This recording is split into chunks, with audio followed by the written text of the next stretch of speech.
Well, hello, SNHU 107 students, and welcome to week 5 here in the SNHU 107 learning community. Y'all, congratulations, high fives, woohoo! Way to officially make it past the halfway point of your SNHU 107 course. This week, we're going to be talking about your assignments that are due in week 5, module 5, along with exploring the power of vulnerability and how to get connected with our amazing SNHU career team. First and foremost, your experience here at Southern New Hampshire University is important to us. It is our policy and practice to create an inclusive and accessible learning environment. If there are aspects of instruction or course design that present barriers to accessibility, please notify the Online Accessibility Center, the OAC, as soon as possible at 866-305-9430. You can also email them at oac@snhu.edu or visit the Online Accessibility Center website. Couple of webinar reminders. This is an academic space, so always be mindful of your conduct, both here in the webinars, but also on the First Year Experience YouTube page and in SNHU Connect. These webinars are not mandatory, they're not graded, there's not any extra credit points awarded, but you will learn and have some fun, and we will cover the concepts and assignments from week to week in your SNHU 107 course. So let's take a minute and let's check in. Because we are officially past that halfway point of the term, we want to make sure that you know a couple of things. You might need a good reminder. If you are stuck, if you've fallen behind, if you've had a life change, if you maybe didn't do so hot on some assignments, y'all, you have plenty of time to either get back on track or to make sure you can stay on track. You have so much people support. We have learned a lot this term about the university resources. So you know you have all the SNHU resources that are here, plus you have those people, places, and things, the social supports that are outside of SNHU. You are not alone.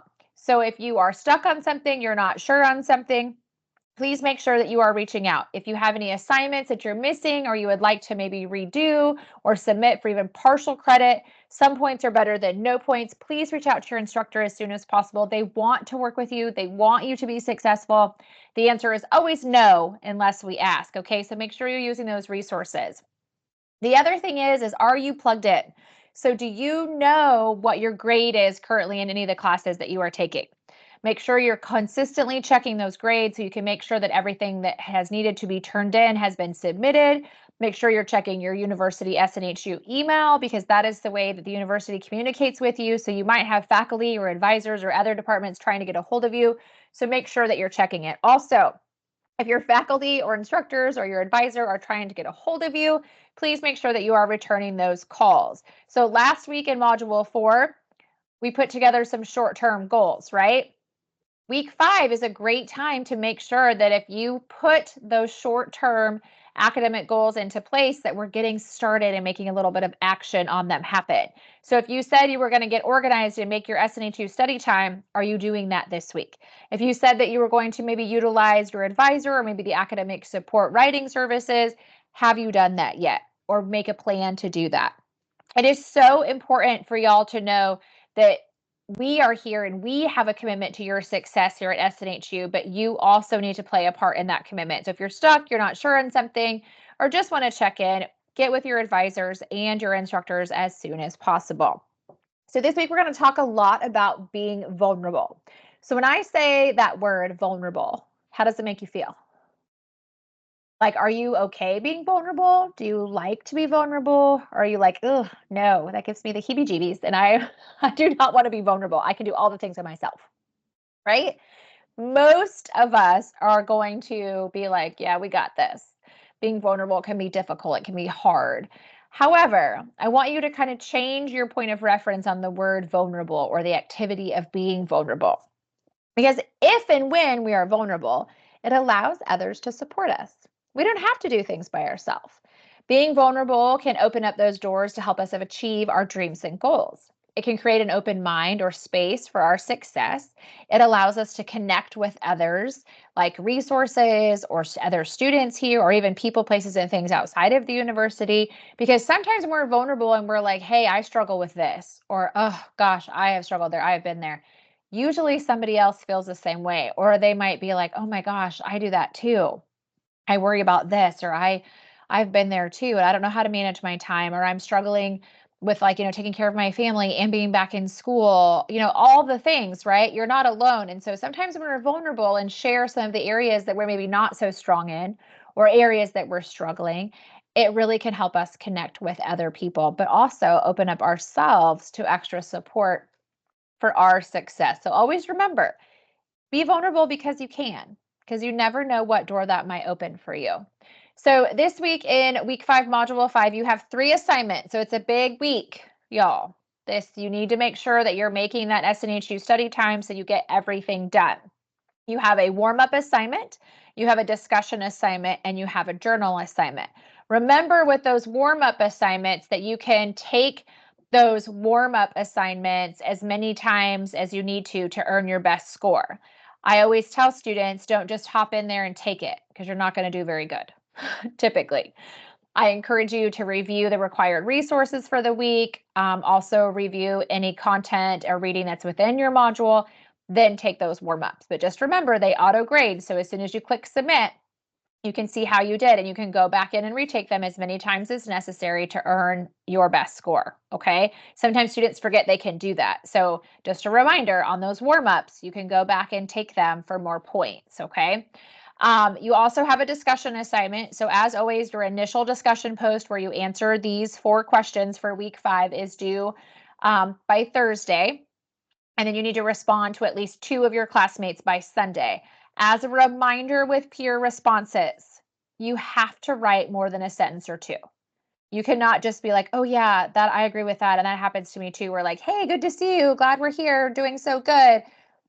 Great thoughts on the topic. That isn't going to cut it, y'all. You need to actually read and review what your fellow classmates are saying and then respond to them, maybe ask them some more questions, maybe ask for some more details. Maybe you have an experience in something they shared.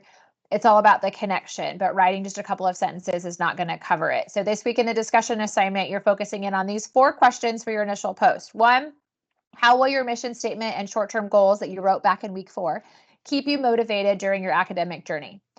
Question 2, give an example or 2 of how you will align your daily activities to your goals. Question 3, how does being vulnerable, having an open mind, and considering others in the goal setting process help you attain your goals in a more meaningful way? Question 4, how does vulnerability play a part in problem solving? So some great questions to really get your mind thinking about how you can open up here at the university for your success. Your journal assignment this week is kind of like a resources scavenger hunt, is what we like to call it. So what you're going to want to do is you do have a template for this assignment, just like you have had in previous weeks. You're going to open up that template and you can type directly in it. What's really important is you make sure that you follow the directions, okay?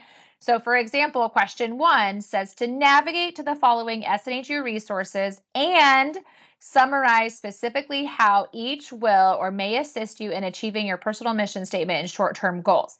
So what you want to do is, for example, letter A is instructor feedback within the Grade Center. So you need to physically click your little mouse and take it to the Grade Center in your Brightspace classroom and look through your instructor feedback, okay? It's basically, this assignment does 2 things. 1, make sure that you know how to click and find things in different spaces of our online environment. But 2, how you can utilize it for your success. So you want to go to the Grade Center and get there. And then you want to share a few sentences about how could that instructor feedback within the Grade Center help you achieve your mission statement and short-term goals you wrote back in week 4, okay? You're going to do the same thing for finding that 24/7 drop-in tutoring. That is underneath academic support, just so you know. Also, same thing for the library, SNHU Career, and then letter E is you're going to pick one more additional SNHU resource of your choosing. Remember, SNHU resources are the people, places, things here within the university. So don't put your mom, your sister, your fiance, your kiddos. Those don't belong there. This is an SNHU resource, okay? So you're going to name that resource and then explain how it will or may assist you in achieving your personal mission statement and short-term goals, okay? And then question 2 is to include an example of a social support and summarize how That will also assist you in achieving your personal mission and short-term goals. So you're just picking one. Remember, social supports are people, places, and things outside the university. So this is not a spot where you would put your advisor or you would put your instructor. This is somebody or something outside the university. So again, you will name it and then you will explain it, okay? Get that all typed up, written up, save it, and submit it underneath your journal assignment area, okay? The other thing I wanted to talk to you guys about this week is we've talked a lot about different departments, and I want to make sure that I also introduce you to our SNHU career team. So the SNHU career team provides free career assistance to all students and alumni. So there are so many options for students, and often students don't think about utilizing or getting to know the career team until like they're getting closer to graduation. But there's so much support and resources for you even early as a first year student, okay? They have dedicated SNHU career advisors that provide individualized support to students and alumni. So maybe you're somebody that you're not really sure about your major, or you're kind of not sure about the career path that you want to journey down. Get with our SNHU career team because they have a lot of assessments and different things that they can work with you on to help you narrow that down. Our SNHU career team also helps with like professional resume and cover letter documents, getting LinkedIn set up. That's a great place for you to be even in your first year here as a college student. And they just talk a lot about like networking and personal branding tips. There are so many opportunities for even online career fairs and events that are throughout the year. So pay attention to those emails and those events because you can join them even as an online student. Plus, they have this huge career services website that has a just clickable online 24/7 convenience for you to utilize all their online resources. Plus, they have this super cool job board called Handshake, which SNHU students and alumni have access to, and it has hundreds and thousands of job and internship postings all across the United States and even outside the United States. So it's really kind of a great way to kind of see maybe like what if you're thinking about a certain career, like where that career might be really have some openings, or some ideas of things that are in your area that you might even be able to do now, even while you're in college. So just some things to think about. They even have some opportunities for you to talk to alumni that are in different career fields if you have some questions about what they think about it as an SNHU grad. And the career advisors are always available by phone or email. So I definitely encourage you to review the SNHU Career Services website. Right here is their email address and their like main phone number. But I do encourage you to log into and create an account and build a profile on SNHU's job board Handshake. It's just a really great place for you to be able to search different opportunities, but also register for events. And students tell me all the time how much they appreciate it and enjoy it, even as a first year student. I know you guys have a lot that comes at you, your first couple of weeks here at the university. But the more you can get involved and connect yourself to resources like SNHU Career, is just going to make your academic experience even more beautiful and bountiful because you'll really see kind of what's out there and get some ideas of things that you can work towards and why this journey is so important. So here is the SNHU career team kind of information. You can find them from my SNHU. Just click on career services. You can also find them in the classroom spaces. When you click on help and online student services, scroll down, you can get to SNHU career that way. But I wanted to make sure that I talked about this department because often we kind of forget that SNHU Career can be available to you and can support your success even now so early in your academic career. So as a reminder for your assignments, that warm-up is due by Sunday. Your journal assignment due by Sunday, your discussion post, initial post due by Thursday, peer responses due by Sunday. But as always, you can always work on those earlier in the week as convenient for your schedule. I know that week 5 is busy. I'm sure that many of you are still kind of trying to figure out a way to get yourself organized and into a routine. It's coming, okay? It takes a little bit for those things to fall into place, but utilize your resources. Make sure you do that deep dive into the grade book. That make sure you have everything submitted. If you're missing stuff, this is the time for you to connect with your faculty. And just remember that I know this journey isn't always so easy, but it is 100% worth it. And you are worth earning this degree. So happy week 5, y'all. I'll see you in week 6. And remember, you got this.